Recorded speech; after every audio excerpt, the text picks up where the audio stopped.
Et fidèle à sa tradition d'homme d'écoute, le président intérimaire de la Chambre basse, l'homme du dialogue social, l'honorable professeur Isaac Jean-Claude Chilumbaï, a prêté une oreille attentive aux revendications des cadres et agents de l'administration publique de l'Assemblée nationale. Le speaker de la Chambre basse a demandé 72 heures à ce groupe des revendications afin de trouver des solutions à leurs problèmes. Vous pouvez compter sur notre bonne foi et sur notre engagement à avancer ensemble. Nous sommes conscients de ce qu'une institution ne peut pas fonctionner si son cerveau, l'administration, la colonne vertébrale de l'administration est mécontente. On va tout faire pour que les mécontentements soient rencontrés afin que la paix règne dans la maison, parce que les attentes de notre population sont innombrables et qu'aujourd'hui, vous et nous avons ce devoir. Tout le monde a les yeux braqués sur le palais du peuple parce que les autres qui sont loin d'ici attendent de vous et de nous ce que nous allons leur offrir dans le budget à venir. S'ils voient que nous, ce qu'ils attendent, l'amélioration de leurs conditions, nous passons notre temps à nous chamailler, ils vont perdre espoir. Donc, pour cette raison-là, on peut vous rassurer que ces questions posées et d'autres, dont la santé, les questions de transport, sont bel et bien en discussion. Vous pouvez nous faire confiance pour ce tout début ici de nos contacts.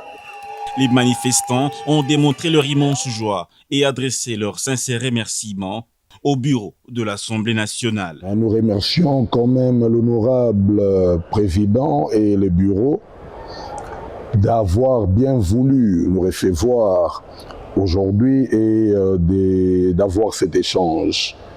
Dans cet échange, nous pouvons retenir qu'il n'est pas insensible, ou le bureau n'est pas insensible à nos revendications, et qu'ils vont traiter nos revendications qui ont été déposées sous forme d'un mémorandum, et d'ici 72 heures, ils vont revenir vers nous autres agents et cadres de l'administration pour répondre aux différentes questions ou aux différents problèmes posés dans ces mémorandums.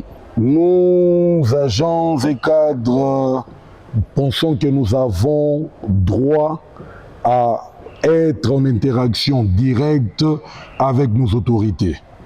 Et ce qu'a fait le président est aussi synonyme de sa bonne foi à vouloir cet échange avec les agents et cadres de cette assemblée. Les agents et cadres, nous sommes apolitiques. Là, c'est connu de tous. Nous ne réclamons que nos droits tels que prévu dans la section 6 du règlement intérieur. C'est tout. Nous n'avons pas besoin d'une main politique quelconque. Nous travaillons avec sérieux. Nous avons une éthique de travail qui est reconnue. Et chaque bureau qui a eu à succéder ou qui a eu à travailler avec les agents ou les administrations de cette chambre peuvent en témoigner. Les initiatives prises par le président intérimaire Isaac Jean-Claude Chilumbaï visant à renforcer le dialogue social au sein de la Chambre basse sont vivement félicitées.